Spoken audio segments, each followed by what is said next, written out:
ونصلي ونسلم على رسوله الكريم أما بعد فأعوذ بالله من الشيطان الرجيم بسم الله الرحمن الرحيم قال رب اشرح لي صدري ويسر لي أمري واحلل عقدة من لساني يفقه قولي واجعل لي وزيرا من أهلي هارون أخي اشدد به أزري وأشركه في أمري كي نسبحك كثيرا ونذكرك كثيرا إنك كنت بنا بصيرا اللہ جل جلالہ نے قرآن کریم انسانوں کی ہدایت اور رہنمائی کے لیے نازل فرمایا ہے۔ اس میں زندگی کے ہر شعبے سے متعلق خوبصورت اور بہترین رہنمائی اور ہدایات ہے۔ ایک بھائی اپنے بھائی کے ساتھ کیسے وقت گزارے، سگا بھائی سگے بھائی کے ساتھ کس طرح سے وقت گزارے، اور آج ہمارے معاشرے میں بھائیوں کے درمیان میں کس طرح کی چپقلشیں ہوتی ہیں نہیں کرتے۔ اللہ جل جلالہ نے حضرت موسیٰ علیہ السلام اور حضرت ہارون علیہ السلام کا واقعہ ذکر فرمایا۔ دونوں کے دونوں جلیل القدر پیغمبر ہیں۔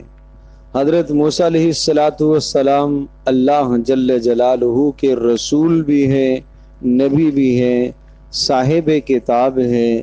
حضرت موسیٰ علیہ السلام کو اللہ پاک نے بہت جلالت شان عطا فرمائی، اور اللہ پاک نے اولو العزم بلند ترین انبیاء میں سے ایک ان کو شمار فرمایا۔ 5 انبیاء اولو العزم بلند ترین ہیں۔ حضرت نوح علیہ السلام، حضرت ابراہیم علیہ السلام، حضرت عیسیٰ علیہ السلام، اور حضرت محمد صلی اللہ تعالی علیہ وسلم، اور ایک حضرت موسیٰ علیہ السلام۔ تو اولو العزم پیغمبر جلیل القدر سب سے بلند ترین مرتبہ رکھنے والے 5 پیغمبروں میں حضرت موسیٰ علیہ السلام کا نام بھی آتا ہے۔ ان کے بھائی ہیں حضرت ہارون علیہ السلام، جو عمر میں حضرت موسیٰ علیہ السلام سے بڑے ہیں۔ اب قرآن کریم نے ان دونوں بھائیوں کی زندگی کو ذکر فرمایا۔ بڑا چھوٹے کے لیے کیا کر رہا، چھوٹا بڑے کے لیے کیا کر رہا، میں چند مثالیں عرض کرتا ہوں۔ اللہ جل جلالہ نے حضرت موسیٰ علیہ السلام کو نبوت سے، رسالت سے سرفراز فرمایا، یعنی صاحب کتاب اور صاحب شریعت حضرت موسیٰ علیہ السلام ہیں۔ ظاہر ہے اس پیغمبری کے مقام میں، اس نبوت کے منصب میں، اس رسالت کے منصب میں حضرت موسیٰ علیہ السلام کا مقام اور مرتبہ بلند ہے حضرت ہارون علیہ السلام سے، لیکن عمر میں حضرت ہارون علیہ السلام بڑے ہیں۔ اب حضرت موسیٰ علیہ السلام اپنے بھائی ہارون علیہ السلام کی کیسے قدر کرتے ہیں؟ ایسا نہیں کہ میں چھوٹا ہوں اور میرے اندر صلاحیت زیادہ ہے اور میرے اندر خوبیاں اور صفات اور کردار اور اعلیٰ کمالات ہیں، بڑے بھائی میں وہ کمالات نہیں ہیں، لہٰذا میں بڑے بھائی کو نظر انداز کر دوں؟ نہیں۔ موسیٰ علیہ السلام کو اللہ نے رسالت اور نبوت سے سرفراز فرمایا۔ حضرت موسیٰ علیہ السلام نے اللہ سے بہت دعائیں مانگی کہ اللہ یہ بہت بڑا تو نے کام مجھے دیا ہے، اے اللہ اس کام میں میرے لیے آسانیاں پیدا فرمانا، میرے سینے کو کشادہ کرنا اور میری زبان کی عقدہ کو، گرہ کو کھول دینا تاکہ لوگ میری بات سمجھ سکیں، اور اے اللہ خاص طور پر انعام فرمانا وَاجْعَلْ لِي وَزِيرًا مِّنْ أَهْلِي، کہ میرے خاندان میں سے ایک آدمی میرا شریک بنا لے اس نبوت کے کام میں میرے ساتھ شریک ہو، وہ کون؟ ہارون اخی، جو میرا بھائی ہارون ہے، اے اللہ اس کو بھی میرے اس منصب نبوت میں ساتھ اسے بھی شریک فرما۔ صرف اتنا تک نہیں ہے، اور اشدد بھی ازری، اے اللہ میرے اس بھائی ہارون کے ذریعے سے میری طاقت کو، میری کمر کو، میرے بازو کو اے اللہ مضبوط فرما۔ پتہ چلا کہ بھائی کی طاقت بھائی سے ہوا کرتی ہے، بھائی کو بھائی سے قوت ملتی ہے، بھائی کو بھائی سے طاقت ملتی ہے، بھائی کو بھائی سے ایک بہت بڑی ہمت ملتی ہے، بھائی کو بھائی سے۔ اس لیے موسیٰ کیا ارشاد فرما رہے ہیں؟ اے اللہ میرے بھائی اشدد بھی ازری، اس کے ذریعے سے میری کمر کو، میرے بازوؤں کو مضبوط فرما۔ وَأَشْرِكْهُ فِي أَمْرِي، اے اللہ میرے ساتھ اس کو اس نبوت کے معاملے میں شریک فرما۔ بھلا کوئی ایسا کر سکتا ہے چھوٹا بھائی جس کو بہت بلند منصب ملا ہو اور وہ یہ کہے کہ میرے خاندان کے کسی اور کو بھی یہ منصب مل جائے اور پھر خاص طور پر میرے بھائی کو یہ منصب مل جائے؟ یہ بڑی قربانی ہے حضرت موسیٰ علیہ السلام کی۔ 3 دعائیں کی، وَاجْعَلْ لِي وَزِيرًا مِّنْ أَهْلِي، اے اللہ میرے خاندان سے، میرے گھر میں سے ایک آدمی ایسا بنا جو میرا وزیر ہو۔ وزیر کا مطلب کیا ہوتا ہے؟ آپ لوگ سمجھتے ہو کہ وزیر کا مطلب یہ ہوگا کہ اس کو اتنا پروٹوکول ملے گا اور اس کو اتنی گاڑیاں ملیں گی اور اس کے پاس اتنا پیسہ ہوگا۔ وزیر وزر سے ہے، وزر کہتے ہیں، وزیر کہتے ہیں بوجھ اٹھانے والے کو، وزیر کہتے ہیں بوجھ اٹھانے والے کو۔ وزیر کو وزیر اس لیے کیا کہا جاتا ہے کہ وہ امت کا بوجھ اٹھاتا ہے، وہ انسانیت کا بوجھ اٹھاتا ہے۔ کاش کہ اس کو یہ لفظ ہی سمجھ میں آ جائے تو شاید ہمارے کام بن جائیں اور امت مسلمہ کے لیے رہنمائی کی صورتیں کھل جائے کہ وزیر وزر سے ہے بوجھ اٹھانا۔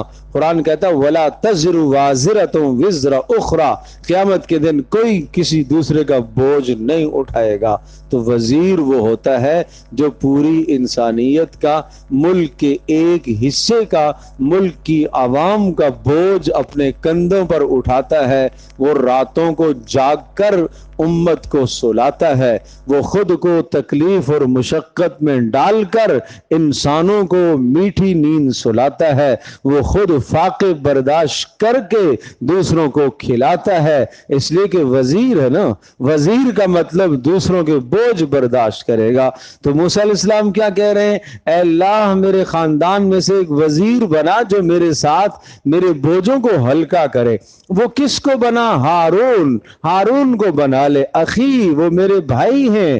اشدد بھی ازری، دوسری دعا یہ کی ہارون کے ذریعے سے اے اللہ میری پیٹھ مضبوط کر دے، اور اللہ ہارون کے ذریعے سے میری کمر کو مضبوط کر دے، میری طاقت کو مضبوط کر دے۔ اور نمبر 3 وَأَشْرِكْهُ فِي أَمْرِي، اے اللہ اس کو میرے اس نبوت کے معاملے میں شریک فرما۔ یہ مضمون ہے سورہ طٰہٰ کے اندر۔ پھر آگے فرمایا کیوں؟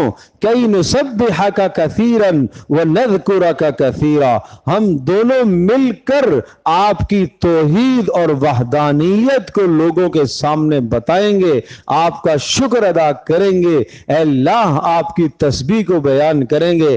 إِنَّكَ كُنْتَ بِنَا بَصِيرًا، اے اللہ تو ہمارے حالات سے آگاہ ہے۔ قال قد اوتیت سؤلک یا موسیٰ، اللہ نے فرمایا موسیٰ تیری دعا کو ہم نے قبول کر دیا، جاؤ ہارون کو بھی ہم نے نبوت دے دی ہے۔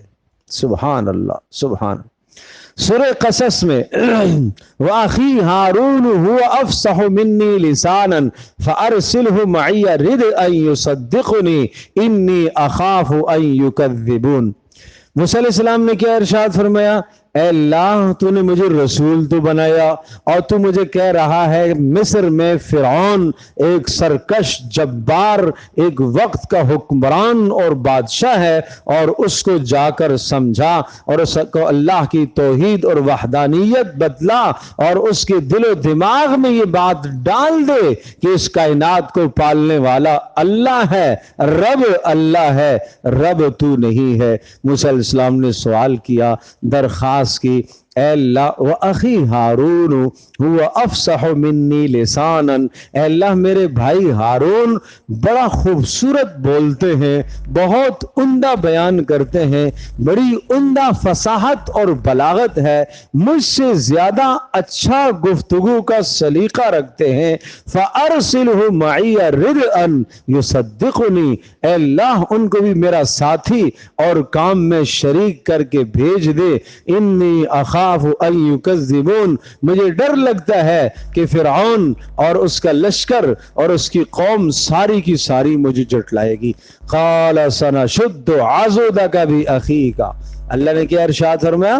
سنشد عضدک باخیک، اے موسیٰ تیرے بازوؤں کو، تیرے کندھوں کو میں مضبوط کروں گا تیرے بھائی ہارون کے ذریعے سے۔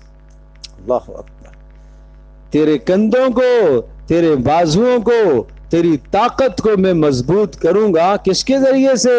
تیرے بھائی ہارون کے ذریعے سے۔ پتہ چلا بھائی بھائی کے لیے مددگار ہوتا ہے، بھائی بھائی کے لیے خونخوار نہیں ہوتا، بھائی بھائی کے لیے بھیڑیا نہیں ہوتا، بھائی بھائی کے لیے مددگار ہوا کرتا ہے، بھائی بھائی کا خیر خواہ ہوا کرتا ہے، بھائی بھائی کے لیے اچھی سوچ سوچا کرتا ہے، بھائی بھائی کے لیے موسیٰ علیہ السلام کی سوچ سوچتا ہے۔ اب تیسری بات آ گئی، یہ تو بات سمجھ میں آ گئی کہ موسیٰ علیہ السلام عمر میں چھوٹے، ہارون علیہ السلام عمر میں بڑے، موسیٰ علیہ السلام مقام میں بڑے، وہ ہارون علیہ السلام مقام اور مرتبے میں چھوٹے۔ لیکن کیا دونوں بھائیوں کے درمیان میں کبھی کوئی چپکرش بھی ہوئی ہے؟ کبھی کوئی اختلاف اور کوئی لڑائی بھی ہوئی ہے؟ جس گھر کے اندر دو بھائی رہتے ہیں کبھی کوئی ایسی بات بھائیوں میں ہو جاتی ہے، اس کے لیے کیا نمونہ ہونا چاہیے؟ قرآن وہ بھی پیش کرتا ہے، مثال پیش کرتا ہے۔ موسیٰ علیہ السلام کو اللہ نے طور پر بلایا، ہارون علیہ السلام کو پیچھے اپنا نائب بنایا اور قوم کے ساتھ نتھی کر دیا کہ آپ نے قوم کے ساتھ رہنا ہے، ان کو گمراہی سے بچاتے رہنا ہے، نصیحتیں کر کے طور پر چلے گئے۔ موسیٰ علیہ السلام کے جانے کے بعد قوم گمراہ ہو گئی، اور قوم میں سے ایک شخص سامری تھا، اور اس نے سب کے زیورات کو جمع کر کے ایک جگہ آگ لگائی، ڈھالا اور ڈھال کر ایک بچڑے کی شکل بنائی اور کہنے لگا ھذا الہکم و الہ موسیٰ فنسی، یہ ہے تمہارا الہ اور معبود اور یہ ہے موسیٰ کا معبود۔ موسیٰ طور پر معبود کو تلاش کرنے گیا ہوا ہے، یہی ہے کافی۔ وَلَمَّا رَجَعَ مُوسَىٰ إِلَىٰ قَوْمِهِ غَضْبَانَ أَسِفًا، موسیٰ علیہ السلام طور سے جب واپس آئے، اللہ نے اطلاع دے دی ہے کہ تیری قوم پیچھے گمراہ ہو گئی ہے، اور اسے سامری نے گمراہ کر دیا ہے۔ موسیٰ علیہ السلام بڑے غصے میں، بڑے جاہ و جلال میں واپس آئے۔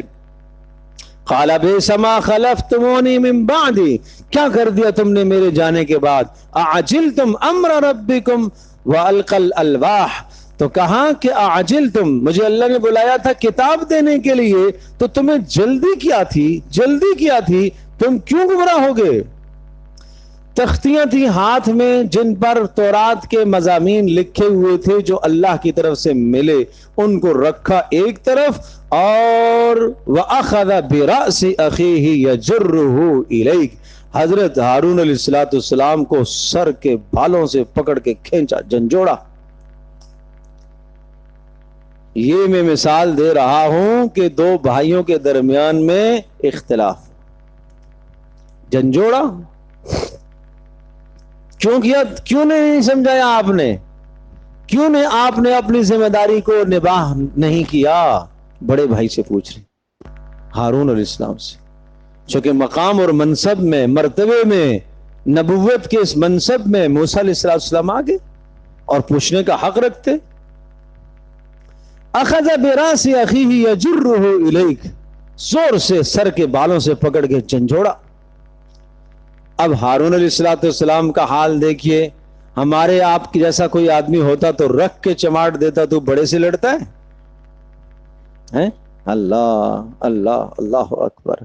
تو بھائی نے بھائی کو جلال میں دیکھا، اور یہ غصہ اللہ کے لیے تھا، یہ غصہ اللہ کے لیے تھا، یہ نفس کے لیے نہیں تھا، یہ خواہشات کے لیے نہیں تھا، یہ دنیا پر غصہ نہیں تھا۔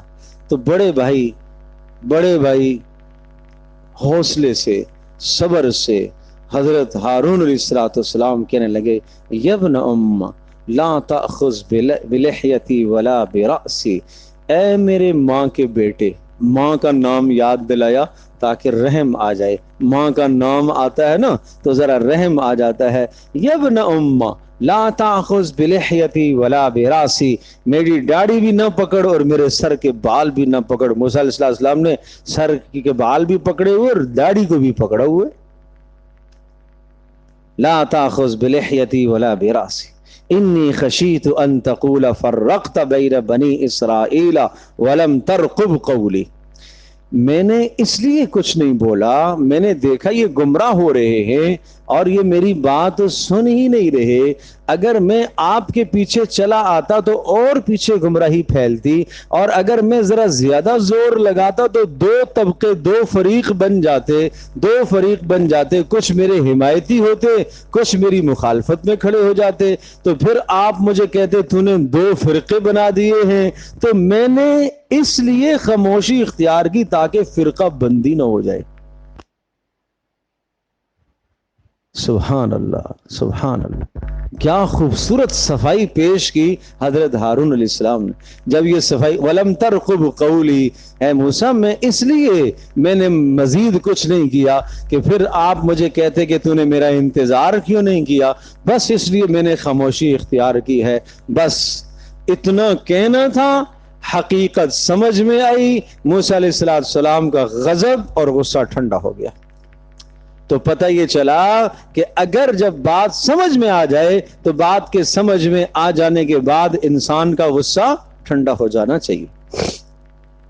فوری چھوڑ دیا، اور پھر کیا دعا مانگی ہے؟ رب اغفر لی ولی اخی، اے اللہ میری بھی بخشش فرما، میرے بھائی ہارون کی بھی بخشش فرما۔ اللہ اکبر۔ رب اغفر لی ولی اخی وادخلنا، اور اے اللہ مجھے بھی اور میرے بھائی ہارون کو بھی نیکوکار اور بلند لوگوں میں داخل فرما، کوئی اس کے بعد طعن نہیں، تشنیع نہیں، طنز نہیں، لڑائی نہیں، جھگڑا نہیں، بات ختم ہو گئی۔ تو پتہ یہ چلا کہ اگر دو بھائیوں کے درمیان میں کبھی ایسا ہو بھی جائے تو فوری بات ختم ہو جانی چاہیے، دوسرے کو اپنا عذر بتا دینا چاہیے۔ ایک کو اگر غصہ آ گیا ہے تو دوسرا اپنا ہاتھ نہ اٹھائے، وہ اپنا ہاتھ روک لے، وہ تحمل کر لے، جیسے ہارون علیہ السلام نے تحمل کر لیا۔ کیا خوبصورت مثال ہے۔ اب دو بھائیوں کا اور قصہ سناتا ہوں۔ حضرت عمر بن خطاب رضی اللہ تعالی عنہ اور ان کے ایک بھائی تھے زید بن خطاب رضی اللہ تعالی عنہ، زید حضرت عمر کے سگے بھائی، سبحان اللہ۔ تو سگے بھائی ہیں۔ جنگ احد کے اندر حضرت عمر رضی اللہ تعالی عنہ نے اپنے بھائی زید کو دیکھا کہ جنگ میں تلوار لے کے کھڑے ہیں مشرکین کے مقابلے میں، اور جسم پر زرہ نہیں ہے۔ تو زرہ ہوتی تھی نا کہ تلوار یا تیر آئے تو وہ لوہے کی زرہ دفاع کرتی تھی۔ فوری اپنی زرہ کو اتارا عمر رضی اللہ تعالی عنہ نے، اور اپنے چھوٹے بھائی زید بن خطاب کو دے دی۔ کہا بھائی یہ پہنو، مجھ سے برداشت نہیں ہو رہا ہے، تو بغیر زرہ کے ہے اور میں زرہ پہنے ہوئے ہوں۔ زرہ نہ پہننے کا مطلب کہیں سے بھی تیر تلوار آئے اور فوری کے فوری جسم سے پار ہو جائے، اس کا مطلب یہ تھا، لیکن اپنے بھائی کے لیے ایثار اور قربانی دے رہے ہیں، میری جان چلی جائے، میرے بھائی کی جان بچ جائے۔ تو زید بن خطاب نے کہا میرے بھائی عمر، جس طرح سے آپ کو شہادت کا شوق ہے مجھے بھی شہادت کا شوق ہے، مجھے اسی طرح سے رہنے دیجئے، اسی طرح سے رہنے دیجئے، کہیں سے تیر تلوار آئے اور میرا کام تمام ہو جائے اور میں شہادت کے مرتبے پر فائز ہو جاؤں۔ یہ کہہ کر انہوں نے زرہ واپس کر دی۔ عمر بن خطاب نے بھی نہیں پہنی کہ میرا بھائی بغیر زرہ کے ہے، دونوں بھائیوں نے وہ زرہ نہیں پہنی، زرہ رکھی رہ گئی۔ اللہ اکبر۔ اس کو کہتے ہیں بھائی بھائی کے لیے ایثار کرتا ہے، بھائی بھائی کے لیے قربانی دیا کرتا ہے، بھائی بھائی کے نفع کو سوچا کرتا ہے۔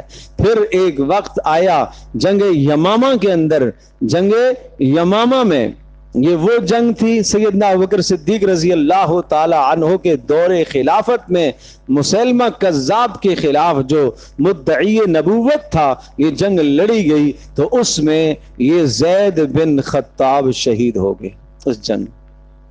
اور جب حضرت عمر رضی اللہ تعالی عنہ کو اپنے بھائی کی شہادت کی اطلاع ملی تو آنکھوں سے آنسو آ گئے اور کہا زید خوش نصیب نکلا تو، دونوں چیزوں میں مجھ سے آگے نکل گیا، اسلام بھی مجھ سے پہلے لایا اور شہادت کا جام بھی مجھ سے پہلے پی گیا، دونوں چیزوں میں مجھ سے آگے نکل گیا، مجھ سے پہلے اسلام بھی لے آیا اور شہادت بھی مجھ سے پہلے حاصل کر لی۔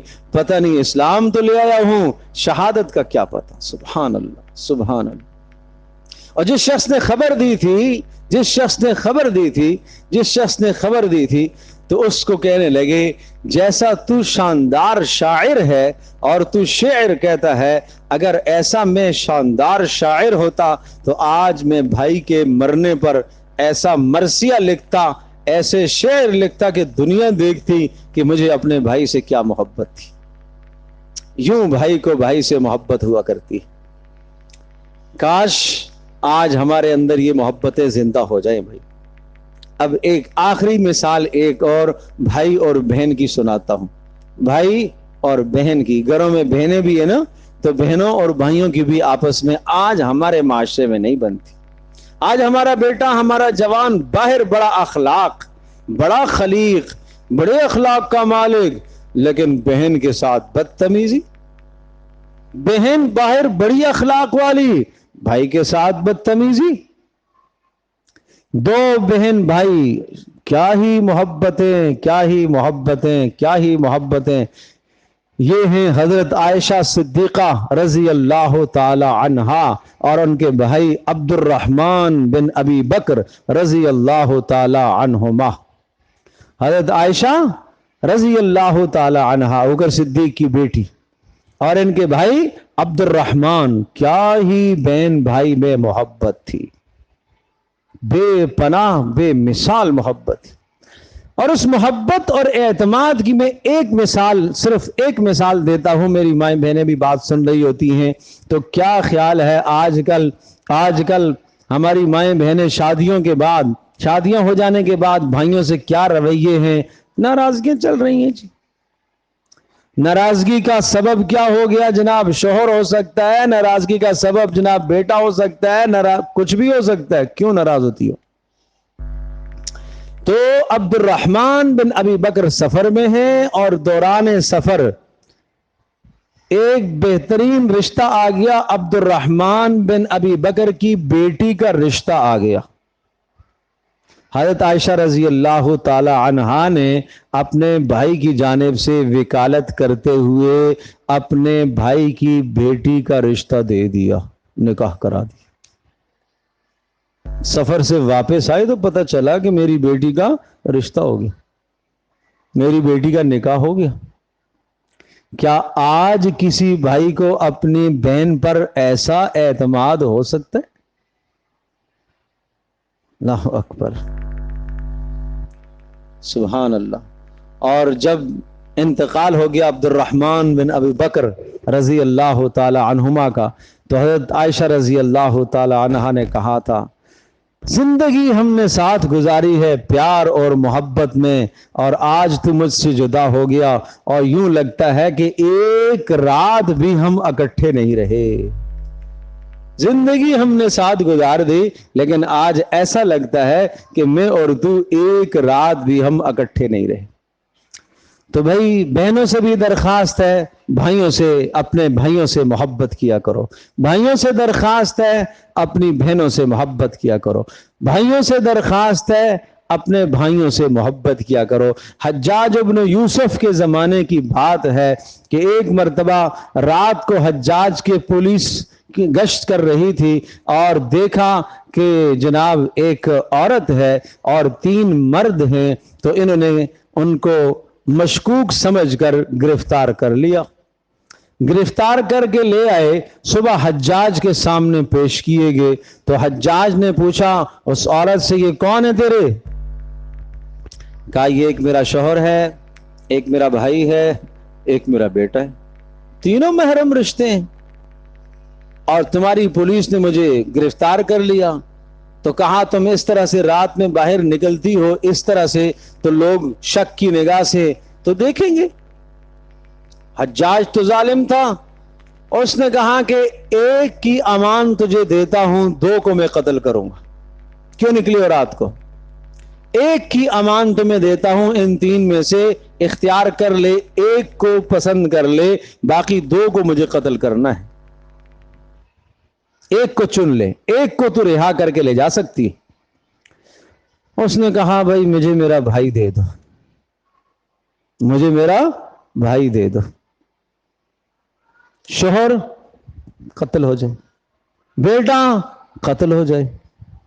تو حجاج نے بڑے تعجب سے پوچھا کہ بی بی یہ کیا بات ہے، شوہر کی قربانی دے رہی ہو، بیٹے کی قربانی دے رہی ہو؟ تو کہا ہاں، اس لیے کہ بھائی دوبارہ نہیں آ سکتا، شوہر دوسرا بھی آ سکتا ہے، بیٹا دوسرا بھی آ سکتا ہے۔ حسن انتخاب پر حجاج نے کہا جاؤ تینوں کو رہا کرتا ہوں، جاؤ۔ تیرا خوبصورت انتخاب اور تیرا اپنے بھائی کے ساتھ جو تعلق اور بھائی کے ساتھ جو تجھے محبت ہے، اس محبت کے نتیجے میں جاؤ، تیرے شوہر کو بھی میں نے آزاد کیا، تیرے بیٹے کو بھی میں نے آزاد کیا۔ یہ مثالی عورتیں تھیں بھائی۔ تو اس لیے آج میری ماؤں بہنوں سے درخواست ہے اپنے گھروں کے اندر سے لڑائیوں کو، جھگڑوں کو ختم کریں، اپنے بھائیوں کے ساتھ، اپنی بہنوں کے ساتھ روابطے تعلقات اچھے رکھو، قطع تعلق نہ کرو، خیر خیریت پوچھو۔ دوسرے شہروں میں رہتے ہیں، ٹیلی فون کر کے خیر خبر پوچھو، حاجت مند ہیں ضرورت پوری کرو، قربانی کا موقع آیا حاجت مند ہیں ضرورت پوری کرو، قربانی کا موقع آیا سب جگہ گوشت تقسیم کیا ہے، سگے بھائی کے گھر میں گوشت نہیں گیا، سگی بہن کے گھر میں گوشت نہیں گیا، ایسا نہ کرو۔ اس لیے قرآن، اس لیے رسول اللہ کی تعلیمات یہ ہیں کہ قربانی کے آپ 3 حصے کیجئے، ایک حصہ اپنے گھر، ایک حصہ قرابت داروں میں خرچ کیجئے اور ایک حصہ غرباء میں خرچ کیجئے۔ یہ ہے اصل طریقہ۔ کیوں؟ تاکہ قرابت داری کے حقوق بھی ادا ہوں۔ اللہ پاک مجھے بھی، آپ کو، ہم سب کو عمل کی توفیق عطا فرمائے۔ الحمد